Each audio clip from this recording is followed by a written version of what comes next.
Bonjour à tous. Aujourd'hui, les fonctions logiques calculatoires complexes. Bon, pas si complexes que ça.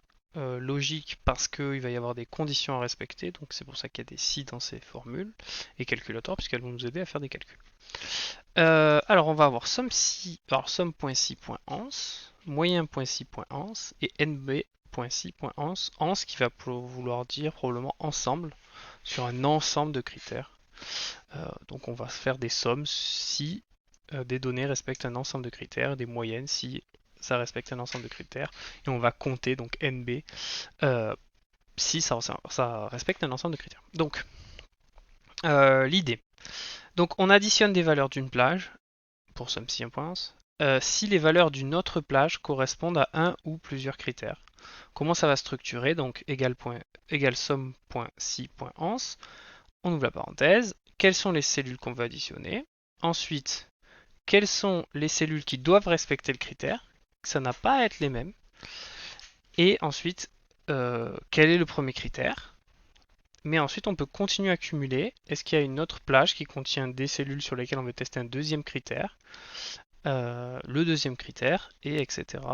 Troisième colonne, troisième critère, etc. La moyenne, même logique. Quelles sont les cellules dont on veut faire la moyenne? La plage sur laquelle on va appliquer le critère, cellule sur laquelle on va appliquer le deuxième critère, et ainsi de suite. nb.si, cellule que l'on veut compter et à laquelle on applique le critère 1. Alors celle-là, elle n'aura pas par contre de colonne du différence entre le calcul et le critère qu'on veut appliquer. Donc cellule qu'on veut compter et à laquelle on applique le critère 1, et ensuite là il y a des plages sur lesquelles on peut appliquer des critères différents. On comprend pas, c'est normal, on passe aux exemples, c'est beaucoup plus clair. Alors on commence par somme.si.ans. Donc qu'est-ce qu'on veut faire? On veut additionner ça si ici c'est au-dessus de 15 par exemple. Alors ça vous me direz c'est un somme si. Donc il n'y en a aucun qui est au-dessus de 15. Alors peut-être au-dessus de 14 effectivement. Là il n'y en a qu'un seul qui est au-dessus de 14, c'est celui-là, et du coup ici ça additionne. Mais l'avantage du somme science, du coup, c'est qu'on peut rajouter des critères et rajouter des plages. Donc maintenant je vais dire ok, je veux additionner ce qu'il y a ici. Si ici c'est au-dessus de 14, on va baisser parce que sinon ça va. Si au-dessus c'est au-dessus de 10 par exemple, mais qu'ici c'est aussi au-dessus de 10, et qu'ici c'est en dessous, donc inférieur à 8. D'accord? Donc ça nous fait 1124. Donc a priori ça a additionné que celui-là. Pourquoi? Alors là ils sont tous au-dessus de 10. Donc on peut dire que là tout est validé. On va essayer de trouver une couleur un peu plus claire. Ok. Ensuite, notre deuxième critère, c'était ici, en G6, G9, tout doit être au-dessus de 10. Est-ce que tout est au-dessus de 10? Non. Celui-là, il n'est pas au-dessus de 10.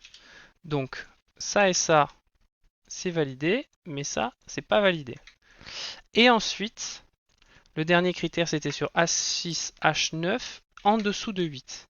Qu'est-ce qui est en dessous de 8? Lui et lui, ils sont en dessous de 8, mais lui et lui, ils sont... non, c'est le contraire, pardon. Excusez-moi. Lui et lui, ils sont au-dessus de 8, et lui et lui, ils en sont en dessous. Donc, au final, quelle est la seule cellule, quelle est la seule donnée qui a tous les critères face à elle qui sont validés? Et bien du coup, c'est celle-là. Donc on voit que là, ça a additionné que celui-là. Si on fait en sorte, par exemple, que ici il est écrit 22, donc pour faire en sorte que là, ce soit au-dessus de le 10, comme on avait dit. Donc là vous voyez, ici tous les critères sont validés, ici tous les critères sont validés. Ça fait que le somme science, il a additionné les deux cellules qui se trouvent là. Et donc ça nous permet de récupérer ce montant-là. Évidemment, ça marche aussi pour moyenne.si.ans. Donc on veut faire la moyenne de ces valeurs-là. Lorsque ici c'est égal à 12, par exemple. Lorsque ici bah, c'est supérieur à 20. Mais bon, on va s'arrêter là parce que sinon ça fait long, ça fera une longue vidéo. Mais donc, on a l'idée en tout cas pour ces deux critères-là. Donc déjà, est-ce qu'on peut arriver à anticiper le calcul? Des égales à 12, il n'y aura que ces deux-là. Et des supérieurs à 20, il y aura celui-là. Mais donc il n'y a aucune de ces... On va dire, il n'y a jamais les deux qui sont validés à la fois. Donc a priori, ça devrait donner 0. Donc ça fonctionne pas. Si par contre, je change la formule et que je dis doit être supérieur à euh, euh, 15, non, que faire à 10. Là, cette fois, euh, ça et ça marche. 12 et 12, c'est bien égal à 12. Et ces deux-là sont bien supérieurs à 10. Donc du coup, il a bien pris cette valeur-ci et celle-là, et il en a fait une moyenne. Et effectivement, la moyenne de ces deux-là, c'est bien 1332,5. Ensuite, le nb.si.ans. Donc on veut par exemple compter ces données.